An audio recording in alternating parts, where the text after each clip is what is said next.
ఉగాది. ఉగాది అంటే అందరికీ గుర్తుకు వచ్చేది తెలుగువారి పండుగ. అంటే ఇది తెలుగువారు నూతన సంవత్సరంగా జరుపుకుంటారు. చైత్రశుద్ధ పాడ్యమి నాడు వచ్చే ఈ పర్వదినానికి ఎంతో ప్రాముఖ్యత ఉంది. ఈ నూతన సంవత్సరంలో రాశి ఫలాలు, గ్రహస్థితులు ఎలా ఉన్నాయో తెలుసుకుని గ్రహశాంతులు లాంటివి జరిపించుకుని సుఖంగా ఉండేందుకు పంచాంగ శ్రవణాన్ని చేసుకుంటారు. అసలు ఈ ఉగాది పండుగ చరిత్ర ఏంటో ఇప్పుడు మనం తెలుసుకుందాం. చైత్రమాసం శుక్లపక్షం పాడ్యమి రోజున ఆ విధాత అంటే ఆ బ్రహ్మదేవుడు ఈ సృష్టిని సృష్టించాడని నమ్ముతారు.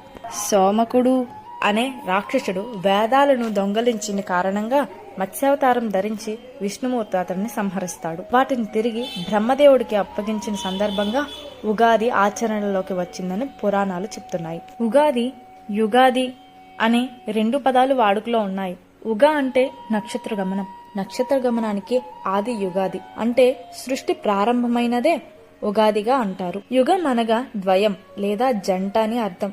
ఉత్తరాయణ దక్షిణాయన ద్వయ సంయుతం యుగం కాగా ఆ యుగానికి ఆది యుగాదిగా మారింది. ఉగాది శబ్దానికి ప్రతిరూపంగా ఉగాదిగా రూపొందింది. తెలుగువారే కాకుండా మరాఠీలు గుడిపడ్వగా, తమిళులు పుత్తాండుగా, మలయాళీలు విషుగా, సిక్కులు వైశాఖిగా, బెంగాలీలు పోయిలా భేషాగ్గా జరుపుకుంటారు ఈ ఉగాదిని.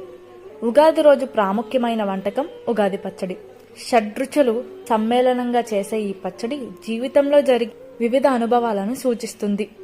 జీవితంలో అన్ని భావాలను చెప్పే భావం ఇందులో ఇమిడి ఉంది. పచ్చడి ఒక్కో పదార్థం ఒక్కో భావాన్ని తెలుపుతుంది. బెల్లం తీపి అంటే ఆనందానికి ప్రతీక. ఉప్పు జీవితంలో ఉత్సాహం, రుచికి సంకేతం. వేప పువ్వు చేదు అంటే బాధ కలిగించే అనుభవాలను తెలుపుతుంది. చింతపండు పులుపు జీవితంలో నేర్పుగా వ్యవహరించాల్సిన పరిస్థితులు వస్తాయి, దానికి ప్రతీతి. పచ్చి మామిడి ముక్కలు వగరు అంటే కొత్త సవాళ్లు. కారం సహనం కోల్పోయేటట్లు చేసే పరిస్థితులు. ఇలా షడ్రుచులతో ఉగాది పండుగను జరుపుకుంటాం.